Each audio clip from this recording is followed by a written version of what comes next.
اعوذ باللہ من الشیطان الرجیم بسم اللہ الرحمن الرحیم الحمد للہ الذی نور قلوب العارفین بنور معرفتہ واثبت فؤاد انبیائہ واولیائہ بقصص الانبیاء والمرسلین واکمل ایمان المسلمین والمؤمنین بولایت علی امیر المؤمنین علیہ السلام والصلاة والسلام والتحیۃ والاکرام علی افضل الموجودات العبد المؤید والرسول المسدد المصطفى الامجد المحمود الاحمد اعنی ابا القاسم محمد صلی اللہ علیہ وسلم.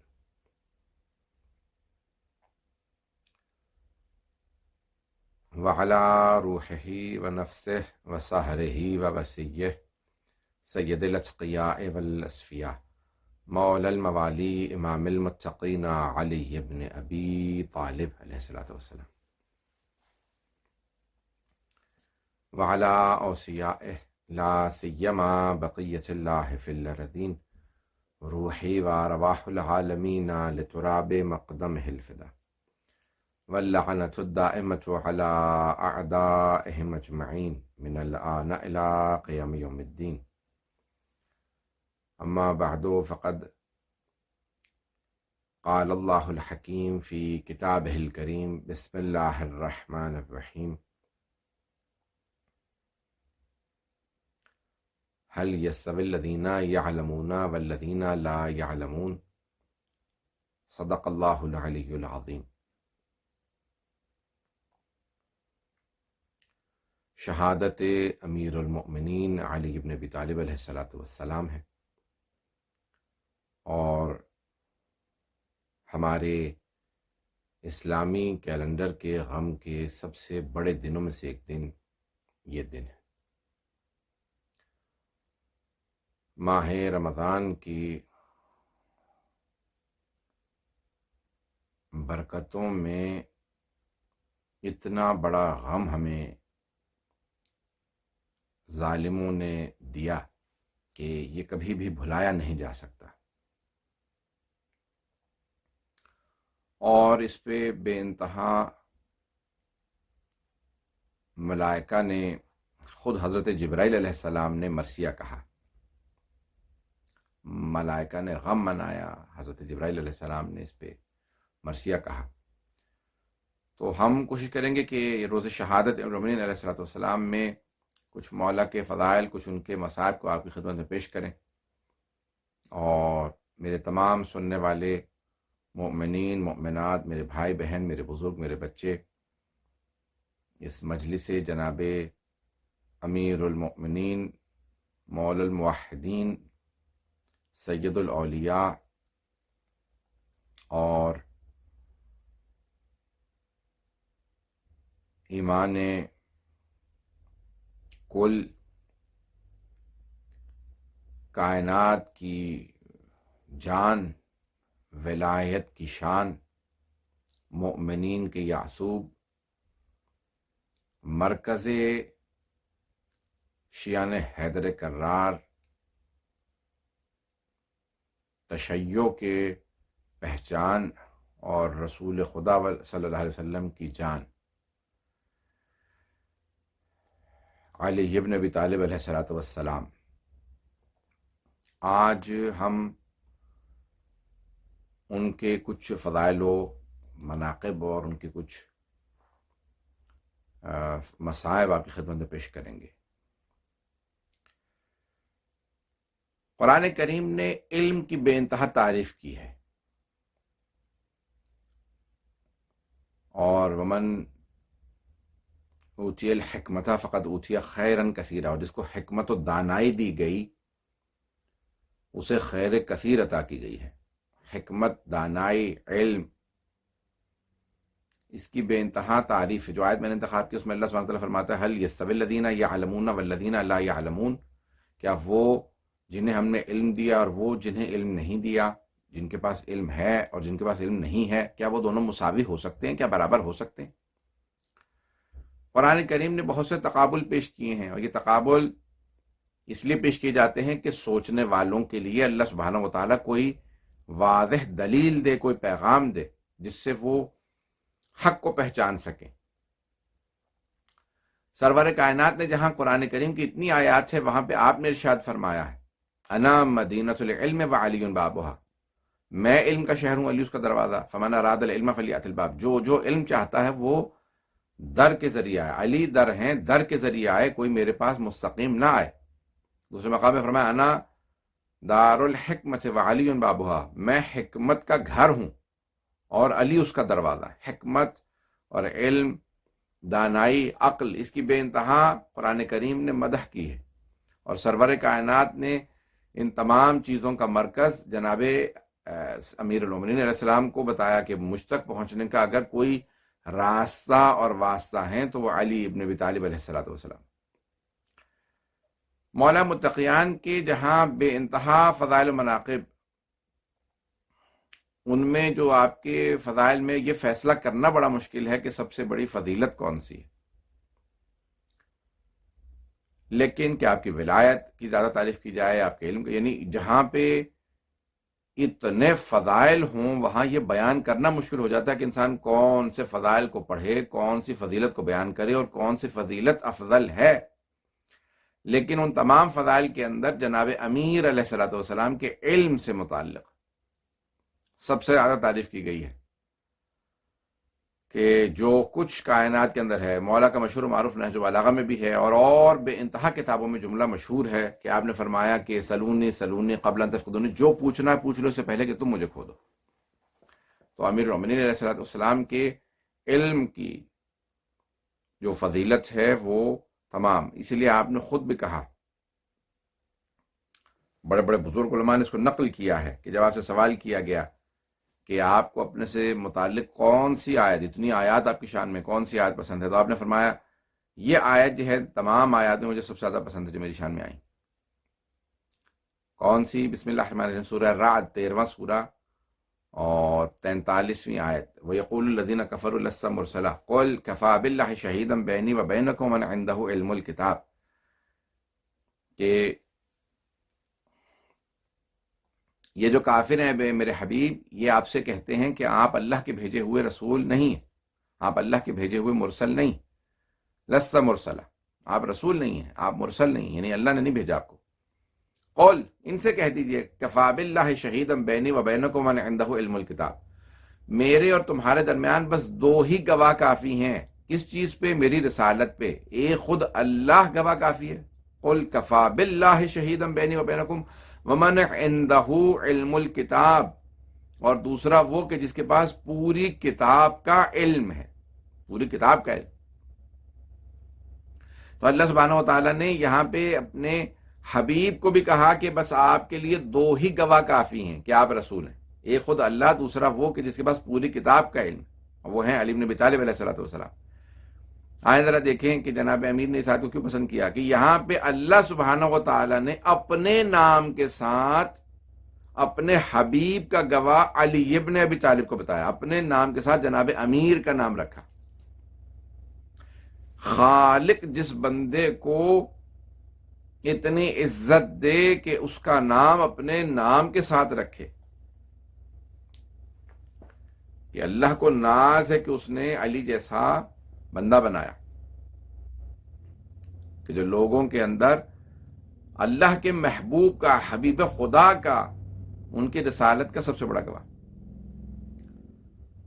بعض ایک عالم نے کتاب لکھی ہے، میرے پاس موجود ہے، وہ اس کتاب کے اندر کہتے ہیں کہ اگر کوئی دلیل نہ ہوتی، جبکہ سینکڑوں ہزاروں دلیلیں ہیں جناب رسالت میں، آپ کی رسالت پہ، لیکن کہتے ہیں کوئی دلیل نہ ہوتی، بس یہ ایک دلیل ہوتی کہ، اور وہ کیا جناب امیر علیہ السلام، کہ اگر بس وہ ایک علی ہی ہوتے جناب رسالت میں آپ کی رسالت ثابت کرنے کے لیے تو کافی تھے۔ آپ کہیں گے بھئی یہ آیت کہہ رہی ہے کہ دو، کبھی، کیونکہ اللہ جسم و جسمانیت نہیں رکھتا، اللہ سبحانہ و تعالی لوگوں کے سامنے نہیں آئے گا، لوگوں کے سامنے یعنی جو خدا کو نہیں مانتے ان کی رسالت کے لیے، رسول خدا صلی اللہ علیہ وسلم کی رسالت کے لیے سامنے جو آئے گا وہ علی بن ابی طالب علیہ السلام۔ تو وہ کہتے ہیں بس یہ ایک علی ہی کافی ہیں، یعنی یہ جو قرآن ہے، رسول خدا کی رسالت کے حقانیت کی دلیل، یہ جو اتنے معجزات دکھائے، یہ جو نماز میں ان کی گواہی دی جاتی ہے، اتنی اذانیں ان کے لیے ہیں، ان کے حرم کو دیکھیں، اور انہوں نے جو معجزات دکھائے، جسم میں 24 معجزات اور چاند کے 2 ٹکڑے کرنا، یعنی یہ تمام معجزات، اتنے معجزات دکھائے، یہ نہ ہوتے، کچھ نہ ہوتا، صرف ایک علی بن ابی طالب کا وجود مقدس ہوتا تو رسالت کی گواہی کے طور پہ کافی تھی۔ کیوں کا اس آیت کے ضمن میں قل کفکافی ہیں، قل کفا باللہ شہیدم بینی و بینکم من عنده علم الکتاب، تمہارے اور میرے درمیان میں بس 2 گواہ کافی ہیں۔ لیکن کائنات کے اندر جتنا جناب امیر علیہ السلام کے اوپر لوگوں نے ظلم روا رکھا، یعنی جتنا ان پہ مظالم کیے، بڑا مشکل ہوتا ہے۔ میں یہ ان حالات کے اندر مجالس، کیونکہ میں مجمع کا عادی ہوں، بغیر مجمع کے لیے مجلس پڑھنا بہت مشکل ہوتا ہے، اور کیونکہ ہم کیمرے کو دیکھے سے پڑھتے ہیں، میں کبھی کیمرے کو بہت مشکل کہیں نوٹس لیتا ہوں، جب مجلس پڑھ رہا ہوتا ہوں تو میں مجمع کے ساتھ بہت زیادہ انوالو ہو کے پڑھتا ہوں، تو بہت مشکل ہوتا ہے کہ انسان جو ہے وہ نہ صلوات کہہ سکے اور پھر روزے کی حالت ہو اور مجمع بھی نہ ہو، تو میں پوری کوشش کرتا ہوں کہ پھر بھی وہ ایکسپریشنز ڈالنے کی کوشش کروں، اور بغیر اس سلسلے کے جو ہے، بغیر صلوات کے، بغیر کسی نعرے کے، بغیر کسی آہ یا واہ کے، کیونکہ ائمہ علیہ السلام کا جب اہل بیت کا تذکرہ آئے، فضائل ہوں تو خود بخود انسان کے منہ سے واہ، اور جب مصائب ہوں تو خود بخود آہ۔ یہ ایک نیچرل چیز ہے، یہ ایک مصنوعی شے نہیں ہوتی، بلکہ انسان جو مجلسوں کا عادی ہو جاتا ہے، اس کے قدرتی طور سے مجالس سن کے اس کے دل سے ایسی باتیں ظاہر ہوتی ہیں، اور اس کے خود بخود یہ اثرات ہوتے ہیں۔ تو آئیں ذرا جناب امیر علیہ السلام کے، میں بہت زیادہ وقت نہیں لے سکتا، آئیں جناب امیر علیہ السلام کے فضائل و مناقب کے اندر دیکھیں، تو جہاں پہ اتنے فضائل و مناقب لکھے، کسی امیر المومنین کے بڑے سے بڑے دشمن نے یہ نہیں لکھا کہ علی یا امیر المومنین کے بیٹے کوئی بھی، یعنی ائمہ اہل بیت علیہ السلام، ان میں سے کوئی بھی علم میں کم تھا، سب نے ان کے علم کی سب سے زیادہ تعریف کی ہے، علم کی، سخاوت کی، شجاعت کی، شہامت، عظمت، عصمت، پاک دامنی، یعنی یہ تمام وہ چیزیں ہیں جن کے تمام دشمنوں تک نے اقرار کیے ہیں، جو ان کے بدترین دشمن ہیں، اب نام لینے کی ضرورت نہیں، لیکن بدترین جو دشمنان اہل بیت ہیں اور آج تک ہیں، ایسا نہیں ہے کہ بہت سے لوگ کہتے ہیں تاریخ میں گزرے ان کا نام، بھائی یہ قرآن کا اسلوب ہے کہ دشمن شناسی انسان کے اندر ہونی چاہیے، کہ انسان کو پہچان ہو، اور آج تو ہم ایک ایسے دور سے گزر رہے ہیں کہ جہاں بہت سے جو ہیں وہ بیگانے اپنوں کے لباس میں آ کے اہل بیت علیہ السلام کی وہ فضیلت کو گھٹانے کی کوشش کرتے ہیں، یا بعض اوقات ان کی وہ مصائب اور ان کے ان تمام کے تمام ان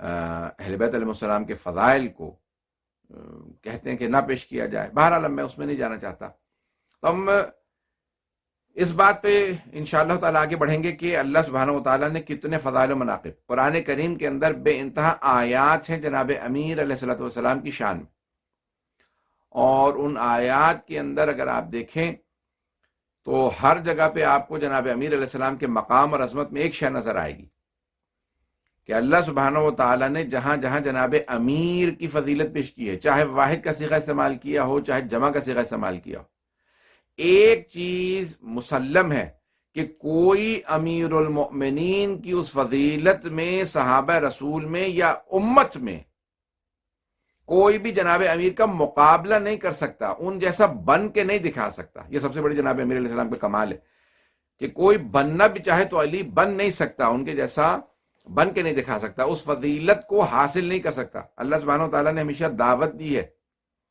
کہ انسان ہمیشہ اپنے آپ کو بہتر بنانے کی کوشش کرے، آگے بڑھنے کی کوشش کرے، اور بہت سے لوگ کہتے ہیں کہ یہ تمام کے تمام انسان کے لیے یہ انا خلقنا الانسان فی احسن تقویم، یعنی انسان کے لیے احسن تقویم کا اللہ نے رتبہ قرار دیا، لیکن علی جیسا بننا ممکن نہیں ہے، کوئی علی بن نہیں سکتا۔ یعنی میں بات کر رہا ہوں کہ اللہ نے جو کمالات محمد وآل محمد علیہ السلام کو دیے ہیں وہ انہی سے مخصوص ہیں، کوئی محمد بن، یعنی ایک تو صلی اللہ علیہ وسلم، یعنی دیکھیں ایک تو یہ ہے کہ عصمت کا درجہ کوئی حاصل نہیں کر سکتا، عصمت اکتسابی نہیں ہے، کسبی نہیں ہے، تحصیلی نہیں ہے، یعنی انسان معصوم بن نہیں سکتا۔ دوسرے یہ کہ کچھ ایسے فضائل و کمالات ہیں جیسے علم، یعنی علم خاص جو اللہ سبحانہ تعالیٰ نے ان کا علم وہابی ہے، یعنی ان کو عطا کیا گیا، یعنی اس طرح سے بہت سے اور فضائل و کمالات ہیں. لیکن ان تمام فضائل و کمالات کے علاوہ جو عمل ہے، جو عبادت ہے، جو تمام کے تمام ان کے سیرت ہے، اس میں بھی کوئی ان کا مقابلہ نہیں کر سکتا. کہ بھئی یہ نیچرل تھا، یہ اس وقت فوراً ایک مرتبہ ریئیکشن دیا، ایک جو آیات نازل کی، یعنی یہ اللہ ایک فوراً خود سے ریئیکشن دیا. مثال کے طور پہ کہ جب نماز پڑھ رہے ہیں اور قرآن کریم کہتا ہے کہ ایک مرتبہ نماز کے دوران جب کسی نے آنے کے بعد سائل نے سوال کیا تو قرآن کریم کی آیت ہے کہ انما ولیکم اللہ ورسولہ والذین آمنوا الذین یقیمون الصلاۃ ویؤتون الزکاۃ وہم راکعون، کہ بے شک کہ تمہارے ولی، اگر کوئی آپ سے پوچھے دلیل مانگتا ہے علی ولی اللہ کی تو یہی آیت ہے، بے شک تمہارا ولی اللہ ہے، اللہ کا رسول ہے، اور مومنوں میں سے وہ جو نماز قائم کرے اور زکوٰۃ ادا کریں، وہم راکعون، جبکہ وہ رکوع کی حالت میں ہوں. یہاں جمع کا صیغہ رکھا اللہ نے. امام جار اللہ زمخشری، میرے پاس تفسیر کشاف موجود ہے ان کی، اس آیت کی تفسیر میں کہتے ہیں کہ یہ اللہ سبحانہ وتعالیٰ نے جمع کا صیغہ استعمال کیوں کیا، جبکہ آیت ایک علی بن ابی طالب کی شان میں آئی ہے. شیعہ سنی تمام علماء نے لکھا ہے، تمام علماء سے مراد نہیں، اہل سنت کے اکثر علماء نے لکھا، بہت سے شاید چھپاتے بھی ہوں. جب ایک مختلف تاریخ کے اندر سنیوں کے بھی مختلف فرقے ہیں، اہل سنت کے، تو اس میں ایک فرقے کی حکومت آئی تو انہوں نے کہا کہ دوسرے فرقے کی تمام کتابوں کو جلا دیا جائے، ان کی تفاسیر تک کو جلا دیا جائے. جب جلانے لگے تو انہوں نے کہا نہیں، لیکن بس زمخشری کی الکشاف کو نہ جلایا جائے، ان کے فرقے کی اس کتاب کو، یعنی اس تفسیر کو نہ جلایا جائے، کیونکہ اس جیسی تفسیر نہیں ہے. یعنی جو وہابی یا سنی جیسے کہتے ہیں معتزلی اور اشاعرہ، یعنی اس میں بھی جب وہ ان میں آپس میں اختلاف ہوا تو جیسے تو وہ جلا دیتے تھے تمام کتابوں کو اور ذخائر کو اور آثار کو مٹانے کی کوشش کرتے تھے، نہ صرف اہل بیت علیہ السلام کے بلکہ آپس میں بھی انہوں نے ایسا کیا. تو کہا کہ نہیں، زمخشری کی الکشاف کو نہ جلایا جائے کیونکہ اس جیسی تفسیر نہیں ہے. تو زمخشری نے ایک سوال اٹھایا، وہ کہتے ہیں کہ جناب امیر علیہ السلام، اللہ سبحانہ و تعالیٰ نے یہ آیت علی بن ابی طالب علیہ یہ ایک فرد کی شان میں نازل کی ہے، لیکن اللہ نے پھر جمع کا صیغہ استعمال کیوں کیا؟ یہ کیوں کہا کہ انما ولیکم اللہ ورسولہ والذین، والذین نہیں کہا، ایک نہیں کہا، والذین یقیمون الصلاۃ ویؤتون الزکاۃ وہم راکعون، ہم ہوا نہیں کہا. تو کہا آیت آئی ہے صرف ایک علی بن ابی طالب علیہ السلام کے لیے، لیکن جمع کے صیغے کیوں ہیں پھر؟ کہا اللہ سبحانہ و تعالیٰ نے آیت کو کھلا رکھا ہے، جمع کا صیغہ کہ اگر کوئی اور اس میں شامل ہونا چاہتا ہے تو قیامت تک کوئی شامل ہو کے دکھائے، علی جیسا کوئی بن نہیں سکتا.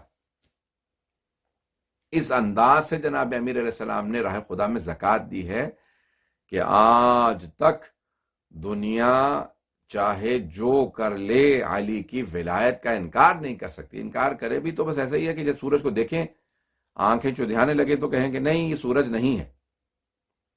اس روشنی جو ہے وہ اتنی زیادہ سامنے نظر آ رہی ہو، اس کے باوجود بھی کوئی سورج کا انکار کرے تو علی کی ولایت کا انکار ایسا ہی ہے جیسے سورج کو دیکھتے ہوئے اس کا انکار کرنا.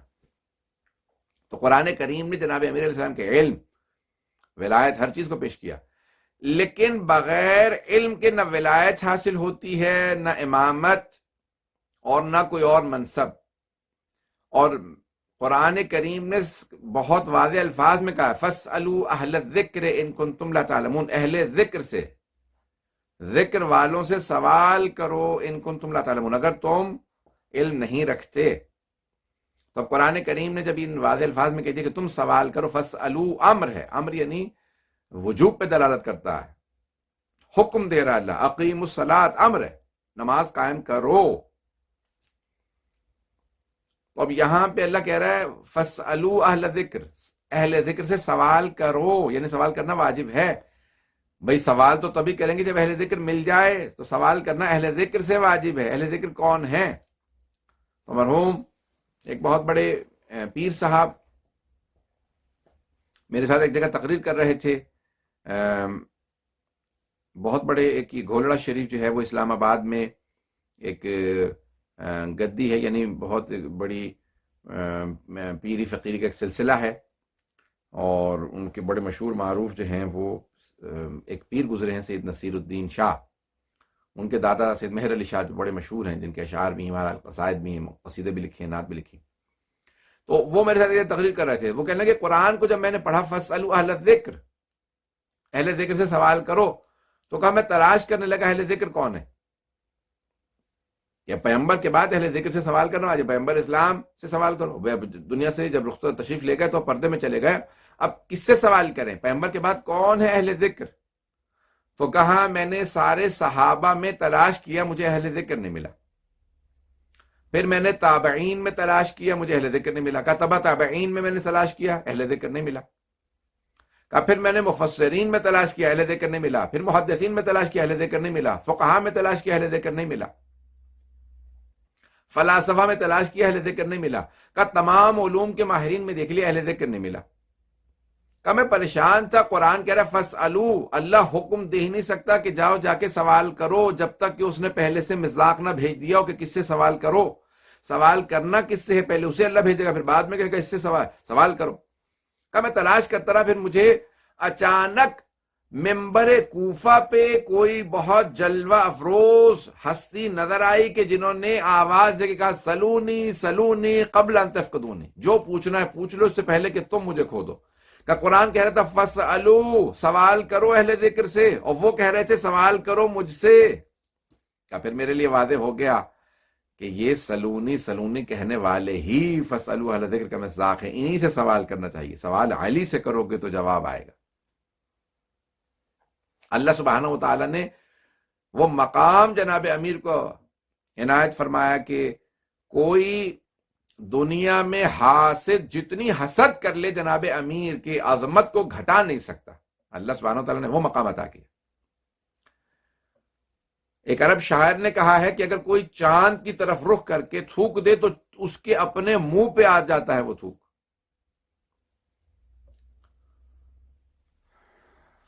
تو اگر کوئی علی سے جلے گا تو وہ اپنا ہی حسب نسب بتا رہا ہوگا، اپنا ہی وہ، میں کوئی ایسا لفظ استعمال نہیں کرنا چاہتا، تو وہ اپنے ہی متعلق واضح کر رہا ہوگا. جو علی سے جلے گا، جو علی کے مقام کو گھٹانے کی کوشش کرے گا، جو علی ابن ابی طالب علیہ السلام کے پروردگارہ ہمیں ان تمام کے تمام امیر المؤمنین کے، چلو ایک آدمی سمجھتا نہیں معرفت کم ہے، میں خود بھی کہتا ہوں میری معرفت کم ہے، لیکن کم از کم ہم اتنا تو سمجھے کہ ہم امیر المؤمنین کو نہیں سمجھے. تو یہ آج بہت ضروری ہے کہ پروردگارہ محفوظ رکھ ہمیں ان لوگوں سے کہ جو امیر المؤمنین علی بن ابی طالب علیہ السلام سے ہمیں دور کرنے کی کوشش کریں، یا ان کے مقام و فضیلت کو گھٹانے کی کوشش کریں، یا جن سے فضائل امیر المؤمنین برداشت نہ ہو. تو کتنے فضائل و مناقب اللہ سبحانہ تعالیٰ نے پورے قرآن میں جگہ جگہ سمو دی. مولا کی شجاعت کے قصے بھرے ہیں قرآن کریم میں، مولا کی عظمت کے، ولایت کے. لیکن جو مولا امیر المؤمنین علیہ السلام نے اپنے متعلق کہا کہ علم، سلونی سلونی، جو پوچھنا پوچھ لو. میں نے اس پہ بے انتہا مجالس پڑھی سلونی سے متعلق.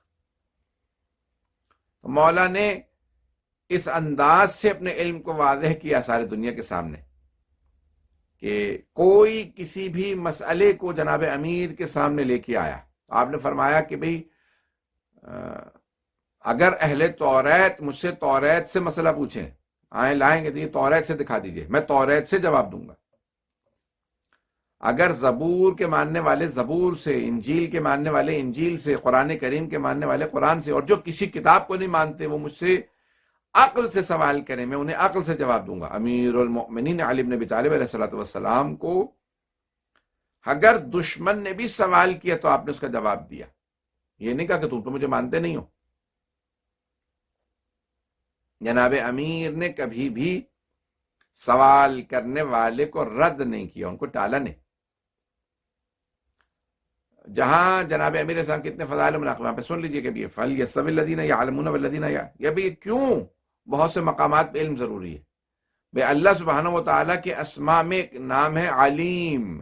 اللہ ہے علیم، علم رکھنے والا، یعنی بے نہایت علم رکھنے والا، عالم و علیم ہے، یعنی اومنسنٹ، آل نوئنگ، یعنی اس کا علم لامتناہی ہے، اس کا علم ختم نہ ہونے والا، یعنی ہر شے کا علم رکھتا ہے۔ یہ عام افراد جو نہ جانے کیا کچھ سڑکوں پہ بیٹھے ہوتے ہیں، اتنا کچھ بتا دیتے ہیں، اور بہت سے لوگ جو کہ جناب امیر کے علم لدنی کے قائل نہیں ہیں، وہ افراد وہ ان لوگوں کے پاس جا کے بیٹھے ہوئے ہوتے ہیں کہ جو کہ بھی مجھے یہ بتا دو، ستاروں کا حال بتا، نجومیوں کے پاس پتہ نہیں کن کن کے پاس یہ اتنا علم رکھتے ہیں۔ سوچئے کہ جو نمائندہ پروردگار ہو، جسے اللہ سبحانہ و تعالی نے علم دے کے بھیجا، سوچئے اس کا علم کیا ہوگا، اس کا مقام کیا ہوگا۔ عظمت جناب امیر علی بن ابی طالب علیہ السلام کہ ان کے علم کی جو تعریف ہے، وہ ان کے علم کی تعریف اس لیے کہ رسول خدا صلی اللہ علیہ وسلم کے جانشین، ان کی جگہ پہ آنے والے کو ایسا ہونا چاہیے کہ اس میں کوئی نقص نہ ہو، اور نہ جاننا نقص ہے، نہ جاننا نقص ہے۔ اس لیے جو ہمارے ہاں تعریف جناب محمد علیہ السلام نے جو یہ حیات القلوب جلد نمبر 2 میں کہ امی کے معنی ان پڑھ کے نہیں ہے، کیونکہ یہ نہ جاننا ہے، نہ جاننا رسول خدا کہ امام باقر علیہ السلام نے جو دلیل دی، وہ کہا کہ جو دنیا کو وہ یعلمہم الکتاب والحکمت، دنیا کو تعلیم دینے آئے ہوں، جو خود علم نہ رکھتے ہوں، وہ دنیا کو کیا تعلیم دیں گے؟ تو عزیزان گرامی، یہ جناب امیر علیہ الصلوۃ والسلام سے متعلق ہمارا عقیدہ ہے کہ آپ علم لدنی کے مالک ہیں۔ علم اب یہ کہ قرآن کی آیات ہیں، بہت سے لوگ کہتے ہیں کہ ولا کہ عالم الغیب والشہادہ، یہ مثال کے طور پہ اور بہت سی آیات ہیں، ولا یعلم تاویلہ الا اللہ والراسخون فی العلم کو کہا کہ نہیں، وائس سے نافیہ ہے، یہ اگلا جملہ شروع ہے، یا اور بہت سے میں آیات نہیں، ولا یعلم اللہ، یعنی اگر آپ دیکھیں تو خود اللہ سبحانہ و تعالی یہاں پہ فرما رہا ہے کہ کوئی قرآن کی تعویل کو نہیں جانتا سوائے اللہ کے اور ان کے جو علم میں اترے ہوئے ہیں۔ اگر یہاں پہ وہ بھی نہ جانتے ہوں جو علم میں اترے ہوئے ہیں، یعنی محمد وآل محمد بھی تو، یعنی قرآن کا اصلاً دنیا میں بھیجنے کا کوئی فائدہ نہیں ہے۔ جب یعنی یہ صرف اللہ کے لیے علم ہے تو اللہ اپنے اس کے پاس علم تھا، اس کا مطلب ہے کہ یہ اللہ نے جو دنیا کے لیے بھیجا ہے۔ اور رسول خدا صلی اللہ علیہ وسلم فرما رہے ہیں انی تارک فیکم الثقلین، تم میں 2 گنا قدر چیزیں چھوڑے جا رہا ہوں، کتاب اللہ و عطرت اہل بیتی، اللہ کی کتاب اور اپنی عطرت اپنی اہل بیت، یعنی عطرت جانتی ہے قرآن کو، وارث قرآن ہی نہیں ہو سکتی اگر وہ علم قرآن نہ رکھتے ہوں۔ جو کچھ قرآن میں ہے، چاہے وہ تعویل ہو چاہے تفسیر ہو۔ اور یہ جو جناب ابن سے فرما رہے ہیں کہ مجھ سے قرآن کو پوچھو، میں تمہیں قرآن بتاؤں گا، میں اس کا تمہیں شان نزول بتاؤں گا، کون سی مکی ہے، کون سی آیت مدنی ہے، کون سی ناسخ ہے، کون سی منسوخ ہے، کون سی محکم ہے، کون سی متشابہ، سارا قرآن کا علم میرے پاس ہے، میں تمہیں بتاؤں گا۔ وارثان قرآن بتا سکتے ہیں، ولا یعلم تاویلہ۔ یہ جو آیا کہ علم غیب اللہ کے پاس ہے صرف، یعنی اللہ کے پاس علم غیب ذاتی ہے، یعنی اس کا اصلی ہے، اس کا اپنا ہے، نہ یہ کہ کسی اور کے پاس علم غیب نہیں ہے، یعنی اس کا ذاتی ہے۔ یہ سورہ جن کی آیت ہے، عالم الغیب والشہادۃ فلا یعلم فلا یظہر علی غیبہ احدا۔ اللہ سبحانہ و تعالی عالم الغیب والشہادہ ہے، یعنی غیب کا اور شہود کا علم اسی کے پاس ہے، یعنی جو ظاہر ہے اور جو چھپا ہوا ہے سب کا علم اس کے پاس ہے۔ عالم الغیب والشہادہ فلا یظہر علی غیبہ احدا، اور وہ اپنا علم کسی پہ ظاہر نہیں کرتا، کسی پہ ظاہر نہیں کرتا، یعنی وہ اپنا چاہے وہ غیب کا علم ہو یا ظاہر، کسی پہ ظاہر نہیں کرتا۔ الا لمن ارتضی من رسول، سوائے ان بھیجے ہوں کے جو مرتضی ہوں۔ اللہ اپنے مرتضی بندوں پہ ظاہر کرتا ہے، ایسا نہیں ہے کہ ان کے پاس علم نہیں ہے، علم غیب نہیں ہے، علم شہود نہیں ہے، یہ علوم ان کے پاس بھی ہیں، لیکن جن پہ اللہ نے ظاہر کیا ہے، جن پہ اللہ راضی ہے، مرتضی بندے ہیں۔ الا لمن ارتضی من رسول، یعنی اللہ نے بھیجا اور وہ مرتضی ہیں۔ مصطفیٰ یعنی جسے اللہ نے چن لیا اصطفاء سے، ارتضیٰ یعنی جو اللہ جن سے پہ راضی تھا کہ ان کو دے۔ تمام کے تمام مسلمانوں نے اس بات پہ اتفاق کیا کہ علی ابن ابی طالب علیہ السلام کا لقب ہے المرتضی، صحابہ ہیں رضی اللہ عنہم، علی ہیں مرتضی، یعنی صحابہ وہ جن کے لیے ہم آج تک دعائیں مانگتے ہیں کہ اللہ ان سے راضی ہو جائے، جس سے پہلے ہی اللہ راضی تھا، وہ ہیں مرتضی علی ابن ابی طالب علیہ السلام۔ اور جو مرتضی ہو، اللہ جس پہ پہلے سے راضی ہو اسی کو اللہ علم غیب و شہود دے کے بھیجتا ہے۔ یہ سارے علوم کہ چاہے دنیا کے کسی علم سے متعلق سوال کیجیے، علی ابن ابی طالب آپ کو سمجھائیں گے، وہ بتائیں گے یہ علوم کیا ہیں، ان کی کیا حقیقت ہے، ان کی کیا اصل ہے۔ ان تمام علوم کو پہنچانا، سکھانا ہم تک یہ محمد و آل محمد علیہ السلام کا۔ تو جناب امیر سے جس نے جو سوال کیا اسے اس سوال کا جواب ملا۔ بے انتہا روایات ہے، پوری خود کتاب ہے کہ سلونی قبل ان تفقدونی، میرے پاس پوری 2 جلدوں پہ کتاب موجود ہے، میں دیکھ رہا ہوں اس وقت، اور یہ خطیبی نے لکھی ہے، اس کو تشکیل دیا، تالیف کیا، اور وہ تمام تاریخ سے جو ہیں وہ ان واقعات کو جمع کیا کہ جس کے اندر جناب امیر سے سوال کیا گیا، جن لوگوں نے سوال کیا وہ سارے سوالات لکھے۔ دوسرے مقام پہ ہمارے علماء نے لکھا 70 مقامات پہ جو ہے وہ دوسرے خلیفہ نے کہا خود کہ لولا علی لہلک عمر، اگر علی نہ ہوتے تو میں ہلاک ہو جاتا۔ 70 مقامات پہ ہمارے قوم مقدس کے عالم دین ہے، میری بھی ان سے ملاقات ہوئی تو انہوں نے وہ کتاب دی، کہا کہ بھی میں تلاش کر رہا تھا کیونکہ ہمارے علماء نے لکھا 70 مقامات پہ، تو کہا میں نے کہ یعنی کب کہا، تو کہا مجھے تجسس پیدا ہو گیا، اگر کہا تو کہ ایک ہی بات پہ تو نہیں کہا ہوگا، اس کا مطلب ہے جب 70 دفعہ کہا تو 70 الگ الگ باتوں پہ کہا ہوگا۔ تو کہا میں نے سب کچھ جمع کرنا شروع کیا، تو کہا میں نے خود تحقیق کر کے، میرے پاس ساری کتابیں نہیں ہیں دنیا کی یا اہل سنت کی، کہا مجھے 60 ایسے مقامات مل گئے کہ جہاں پہ یہ بات ہو رہی تھی، تو جناب امیر نے وہاں پہ حل کیا مسئلے کو، تو انہوں نے کہا بھی علی نہ ہوتے تو میں ہلاک ہو جاتا۔ پھر دوسرا بات کہا کہ میں نے خود 60 تلاش کر لی، انہوں نے کتاب لکھی کہ جو 60 انہوں نے تلاش کی ہے کتابوں سے۔ ہمارے علماء نے لکھا 70 دفعہ یا اس سے زیادہ، 70 سے بھی زیادہ دفعہ۔ عزیزان گرامی، یہ جناب امیر علیہ السلام کا امتیاز ہے، ان کا ترہ امتیاز، یہ ان کا یہ ممتاز ہے علی بن ابی طالب علیہ السلام سب لوگوں میں، سب ہستیوں میں، کہ جن کے لیے ان لوگوں نے اقرار کیا کہ اگر علی نہ ہوتے کہ ہم ہلاک ہو جاتے، کہ جو خود جناب امیر علیہ السلام کو اس طرح سے نہیں مانتے تھے جیسے ہم مانتے،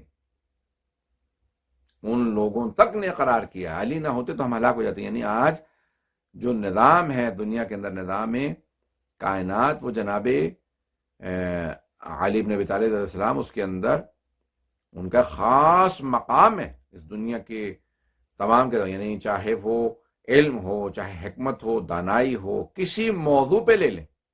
اور ابھی تو جناب امیر علیہ السلام نے خود شکوہ کیا، ہا ہونا علم جمع، میرے سینے میں علم ہے اور میں اپنا علم اپنے ساتھ لے جا رہا ہوں،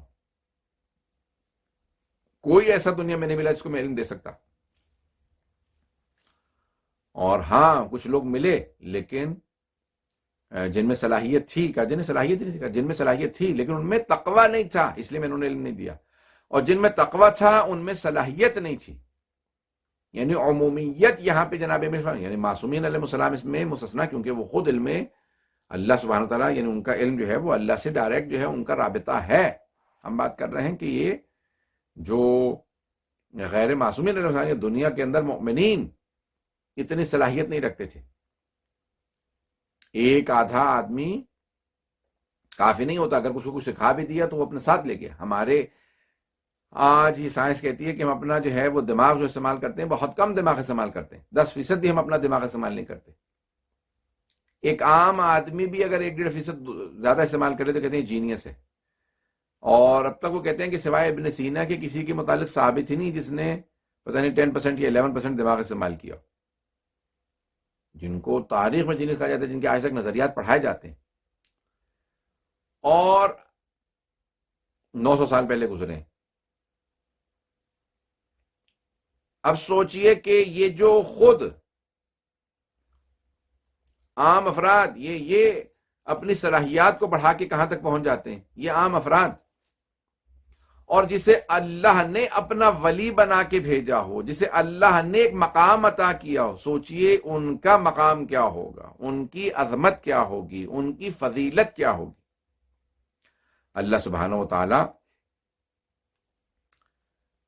یعنی ہم اپنا نمائندہ بھی چنتے ہیں. میں ہمیشہ ایک مثال دیتا ہوں کہ اگر ہم اپنا نمائندہ چنتے پارلیمنٹ کے لیے، کہتے ہیں یہ آدمی ہمارا پارلیمنٹ میں نمائندہ ہوگا، ممبر اسمبلی بنے گا، یہ ہمارا نمائندہ، یہ ہماری نمائندگی کرے گا، سارے ووٹ ڈالتے ہیں وہ ہم اس کو زیادہ اپنے سے قابل سمجھتے ہیں، اسی لیے ہمارا نمائندہ ہوگا.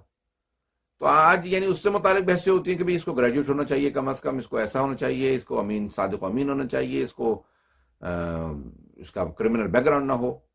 یہ جو ہمارا کچھ عرصے کے لیے 4 سال کے لیے ممبر پارلیمنٹ میں نمائندہ بنے گا اسمبلی کے اندر، کانگریس میں، یہ کسی مقام پہ، یہ ہمارا ریپرزینٹیٹو ہوگا، اس میں اتنی شرائط ہونی چاہیے. اور وہ جو اللہ سبحانہ و تعالیٰ کا نمائندہ ہو، اللہ کا ولی ہو، حجت خدا ہو، سوچئے اس کی کتنی شرائط ہوں گی.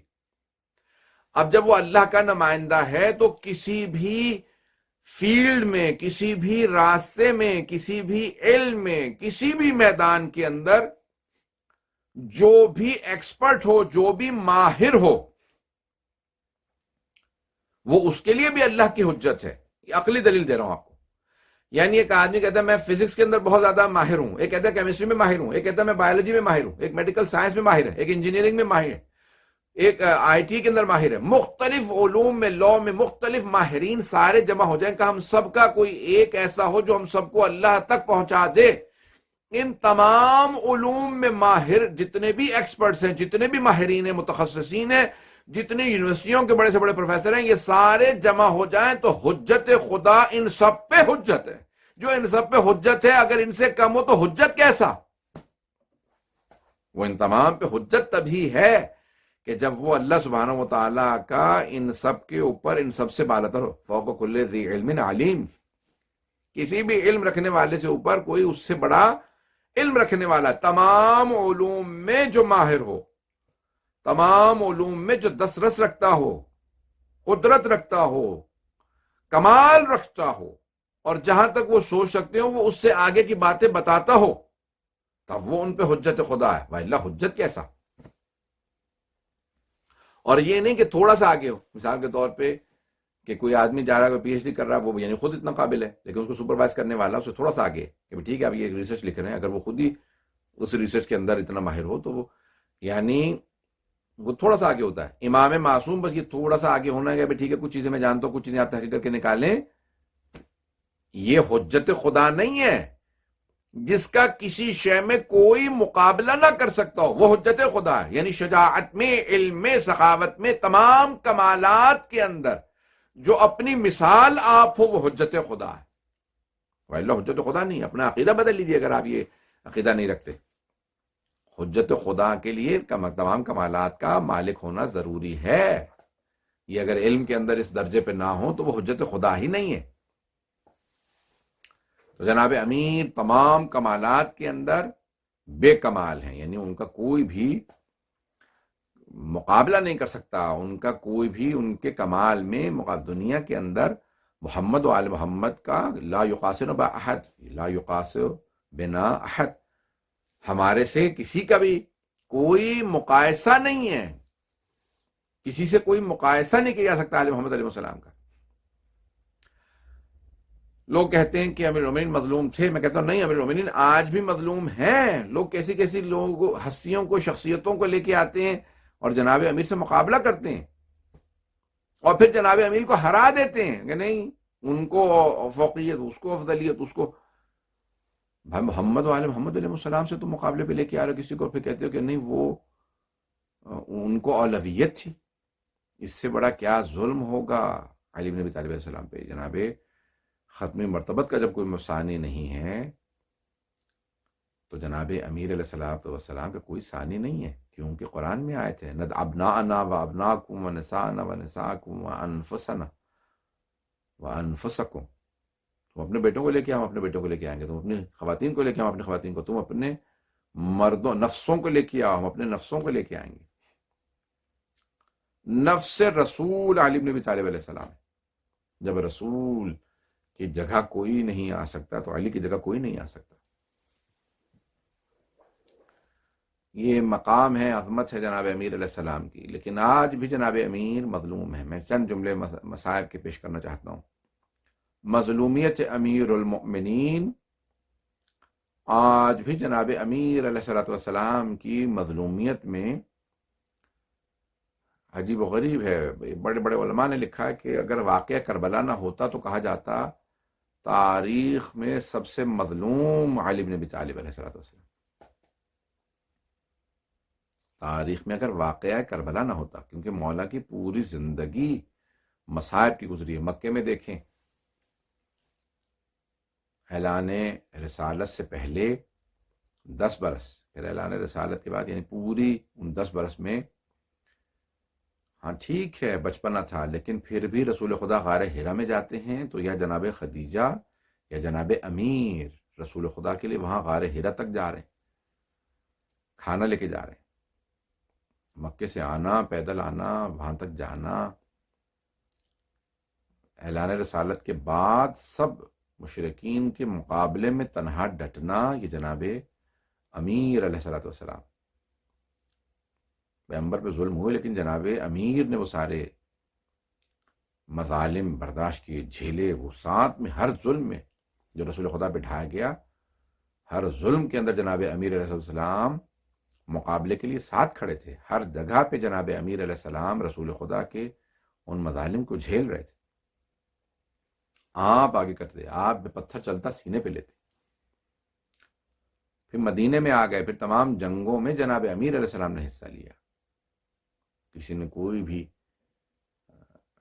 دوبارہ مقابلہ کیا تو جناب امیر سب سے آگے کھڑے ہوئے. خبردار کوئی اگر حملہ کرے تو مجھ پہ حملہ کرے، میں حبیب خدا پہ حملہ نہیں ہونے دوں گا. اور پھر اتنا نہیں، یہ تو 3 ادوار ہو گئے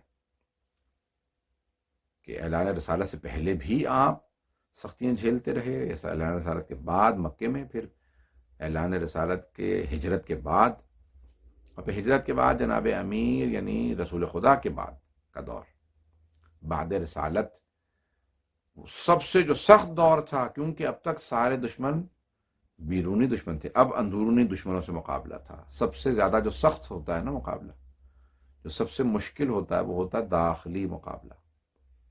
مولا نے بدر میں مقابلہ کیا، احد میں مقابلہ کیا، خندق میں مقابلہ کیا، خیبر کا در اکھاڑا، ایک سے ایک جنگ لڑی، لیکن کسی مقام پہ نہیں کہا کہ میری کمر ٹوٹ گئی. لیکن بات رسالت جناب امیر علیہ السلام نے کہا، یہ جملے استعمال کیے، فَأَمَّا الْلَيَالِي فَمُصَحَّدٌ وَأَمَّا حُزْنِي فَسَرْمَدٌ. آج کے بعد میرا غم کبھی ختم نہیں ہوگا. جناب رسالت ماں کی دختر وحیدہ شہیدہ، ایک ہی بیٹی، ان کو شہید کیا گیا، اور جناب امیر پہ بے انتہا ظلم ڈھائے گئے. ایک انسان کا بیٹا شہید ہو جائے، بچہ شہید کر دیا جائے، بیوی کو شہید کر دیا جائے، ایک آدمی بے بس ہوتا ہے، اس کا بس نہ چلے، یہ کوئی ٹھیک ہے بیچارہ بس نہیں چلا. ایک آدمی بے بس نہیں ہے، ایک آدمی بہت شجاع ہے، دلیر ہے، اس کا اپنے ہاتھ کو روک کے رکھنا، تلوار کو نہ اٹھانا، اس کے لیے بہت صبر چاہیے. مولا فرماتے ہیں میں نے اتنا صبر کیا ہے، اتنا صبر کیا ہے کہ اب صبر بھی مجھ سے کہتا ہے یا علی اور کتنا صبر کیجئے گا. اب صبر بھی مجھ سے کہتا ہے یا علی اور کتنا صبر کیجئے گا. جناب امیر علیہ الصلوۃ والسلام نے پھر دوسرا مرحلہ مولا کا، دوسرا مرحلہ جناب رسول خدا کی، تو خود جناب امیر علیہ السلام نے غسل و کفن، پھر جناب سیدہ کا غسل و کفن، ایسا غسل و کفن کہ جس میں مولا بلند آواز سے رو پڑے، وہ علی شیر خدا کہ جنہوں نے بڑے بڑے دشمنوں سے مقابلہ کیا، لیکن اس طرح سے کہیں پہ جناب امیر نے اظہار غربت نہیں کیا کہ آج میں یہاں ایک ایسا لاشا اٹھا رہا ہوں، میں ایسی تنہائی کے اندر مولا کا وہ جناب خاتون جنت کے جنازے پہ رونا بھلایا نہیں جا سکتا. لیکن اس کے بعد پھر جناب بنت رسالت کے بعد مولا کہتے ہیں کہ ایسی بغیر تنہائی ہے کہ رسول خدا جب بھی افسردہ ہوتے تھے تو مجھ سے بات کر لیتے تھے، یا علی میں پریشان ہوں، یہ مسائل ہیں، یہ ہو گیا۔ ہر انسان کو کوئی آدمی چاہیے ہوتا جس سے اظہار کر سکے کہ میں غمگین ہوں، لیکن پیغمبر کے بعد میرے پاس کوئی نہیں جس سے میں اظہار کر سکوں کہ میں بھی غمگین ہوں۔ یعنی مولا اس طرف اشارہ کر رہے ہیں کہ حسنین چھوٹے ہیں، میں انہیں بتانا نہیں چاہتا اپنی جگہ پہ۔ مولا کی مظلومیت ہے، مولا بتانا نہیں چاہتے میں کتنا پریشان ہوں، سیدہ کس مصائب سے گزر رہی ہیں میں بتانا نہیں چاہتا۔ جناب امیر کو جو چاہنے والے تھے، جناب سلمان، ابو ذر، مقداد، انہیں اتنا سختی میں رکھا گیا کہ مولا دیکھ رہے ہیں کہ ان سے بھی بات نہیں کی جا سکتی۔ اب جناب امیر صحرا میں جاتے کہتے ہیں او صحرا یہ نہ سوچنا کہ تو تنہا ہے، ذرا میرے دل کو آ کے دیکھ میں کتنا تنہا ہوں۔ پھر کہتے ہیں کنویں میں جا کے اے کنویں اپنی گہرائی کو مت دیکھ، ذرا مجھے آ کے دیکھ میں کتنا گہرا ہوں۔ مولا نے پھر پانچواں دور مولا کی اپنی خلافت کا دور، آپ سوچیں گے ارے مولا کی اپنی حکومت تھی مولا کی اپنی حکومت، لیکن اپنی حکومت میں کبھی جنگ جمل مولا پہ مسلط کی گئی، حملہ کیا گیا علی کو مارو، پھر کبھی جنگ صفین مولا پہ مسلط کی گئی، 1.5 سال مولا مقابلہ کرتے رہے، پھر جنگ نہروان مولا کے خلاف لوگ مسلسل جنگیں مسلط کرتے رہے، پھر جو مارے گئے اپنے بھی کہنے لگے رہے علی کے ساتھ گئے تھے ہمارے بیٹے مارے گئے۔ مولا کتنا کس کو جواب دیں، مولا تنہا ہیں۔ اپنے بیٹوں کو کہتے نہیں میرے بچوں، کیوں مولا کے سارے بال ریشے مبارک کے سفید ہو گئے تھے؟ کبھی سوچا کہ مولا کے اتنے شیر خدا لیکن سارے بال سفید ہو گئے، مولا کیوں اتنے بال جلدی؟ میں کہوں گا کسی نے اتنے مصائب نہیں دیکھے جتنے جناب امیر نے۔ اگر واقعہ کربلا نہ ہو تو سب سے زیادہ مظلوم جناب امیر المؤمنین ہیں۔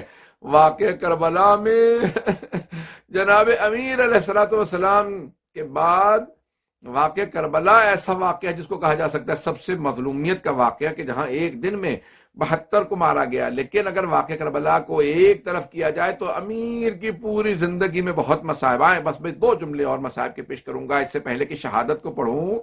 امیر المؤمنین کی شہادت سے متعلق 4 جملے پڑھنا چاہتا ہوں کہ جناب امیر علیہ السلام ایک مرتبہ 19ویں کو اپنی بیٹیوں سے کہتے ہیں آج ذرا میرے بیٹوں کو بلاؤ، سب کے سب چلے جائیے۔ مولا کیوں بابا کیا بات ہے؟ کہا نہیں سب چلے جاؤ۔ بیٹوں نے کہا آج ہماری باری نہیں ہے۔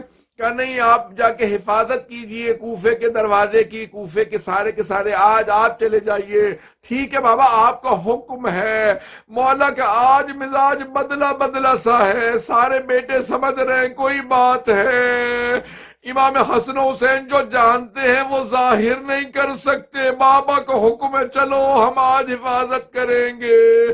بیٹیوں سے کہہ دیا آج آپ سب کے سب اپنے اپنے حجروں میں رہیں۔ بابا کیا بات ہے؟ کہ نہیں کچھ نہیں۔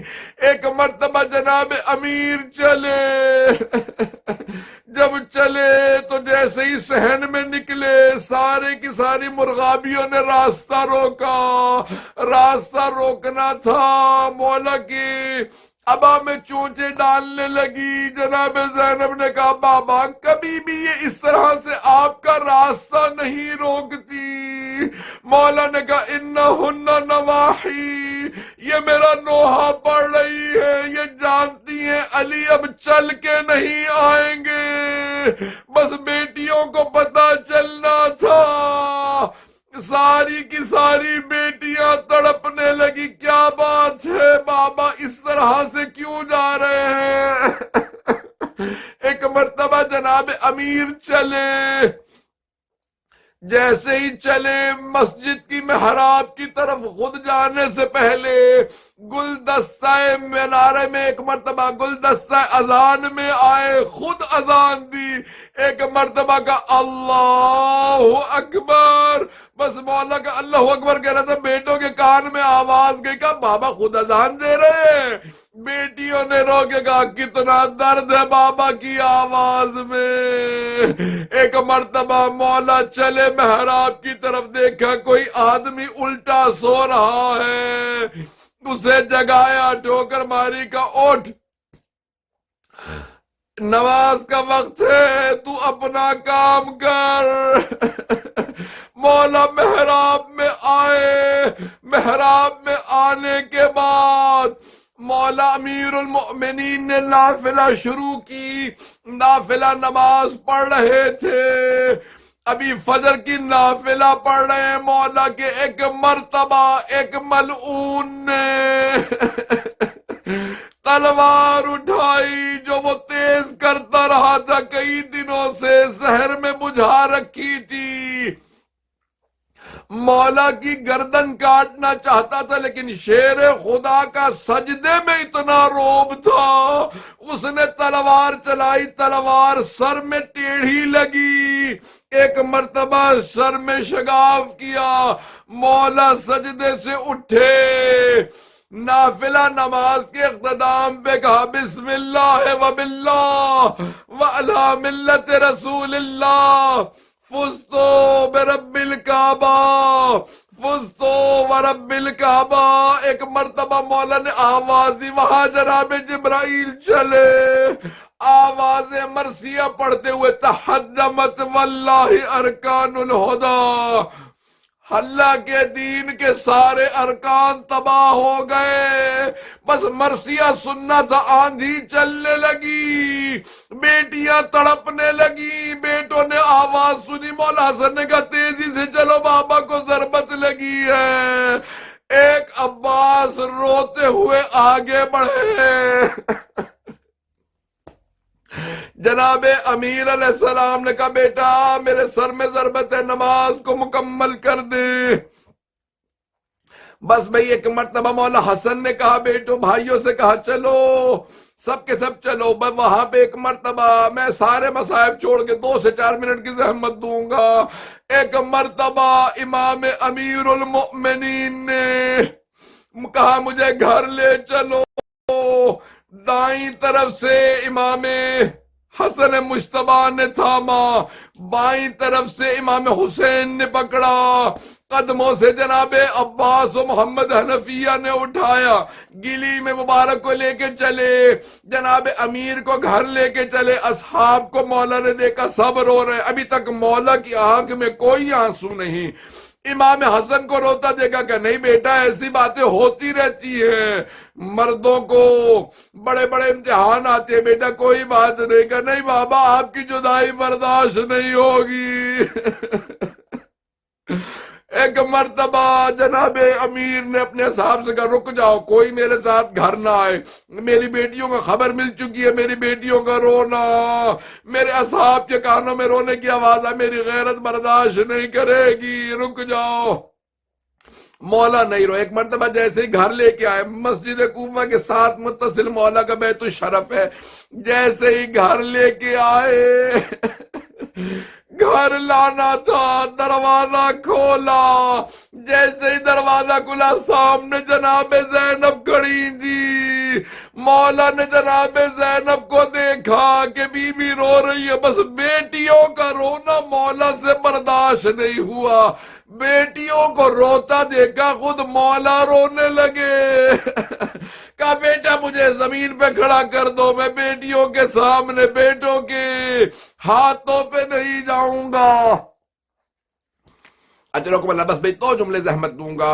جناب امیر علیہ السلام نے ایک مرتبہ اندر قدم رکھا، کہا بابا یہ کس نے ہمیں پردیس میں یتیم کر دیا، آج ساری کائنات یتیم ہو گئی، ہم سب کے سب مولا آپ کی شہادت کو برداشت نہیں کر سکتے۔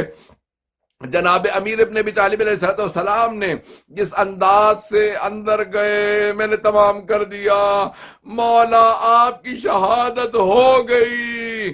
ایک مرتبہ جب شہادت کا وقت آیا، مولا نے آواز دے کے کہا بیٹا حسن ذرا مجھے بٹھا دو، میرے بھائی رسول خدا آ گئے، آپ کی والدہ فاطمہ آ گئی، انبیاء استقبال کے لیے آنے لگے، سب تعظیماً کھڑے ہوئے، میں کہوں گا مولا کتنی مظلومیت ہے، سر میں ضربت ہے۔ آخری جملے بس بھی ایک مرتبہ چلے جناب امیر علیہ السلام کو لے کے، چلے جناب امیر کو لے کے، میں اس کو کس انداز سے پیش کروں، جب لے کے چلے امام حسن و حسین نے ایک مرتبہ آخری وقت میں جملہ کہا بھئی بابا کی وصیت تھی۔ امام حسن نے کہا کوئی بھی جنازے میں ساتھ نہیں جائے گا، کوئی ساتھ نہیں جائے گا۔ بس دو طرح کی روایتیں ہیں، ایک روایت کے الفاظ ہے کہ دو افراد آئے، وہ دو افراد جو آئے تھے ان میں سے ایک جبرائیل تھے، دوسرے میکائیل۔ بعض علماء نے لکھا ہے کہ دونوں نے نقاب لے رکھے تھے، جب پوچھا آپ کون، تو ایک مرتبہ جب نقاب ہٹائے تو خود جناب امیر تھے۔ دو روایات ہیں، مجھے تفصیل میں نہیں جانا، لیکن ایک مرتبہ چلا جناب امیر علیہ السلام کا تابوت چلا، مولا نے کہا میری قبر کا نشان مٹا دینا۔ ایک تابوت مکے گیا، ایک یمن گیا، نہ جانے مدینے کہاں کہاں پہ تابوت بھیجے تاکہ دشمنوں کو پتہ نہ چلے۔ مولا حسن حسین تابوت لے کے چلے، ایک بیٹا بہت زیادہ رو رہا ہے، نام عباس ہے، ارے مجھے بابا کے جنازے میں جانے کی اجازت نہیں ملی۔ میں کہوں گا مولا ابھی نہ روئیے، ابھی تو امام حسن کے لاشے پہ تیر برسیں گے، آپ کو دیکھنا پڑے گا، کربلا میں سارے لاشیں گریں گے، آپ کو دیکھنا پڑے گا۔ مولا آپ کی شہادت کے بعد بہنوں کی چادریں چھینی جائیں گی۔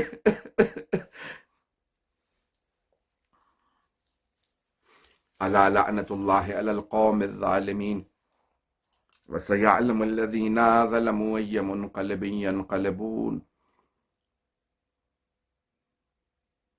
ماتم امیر المؤمنین علی یا علی، علی یا علی۔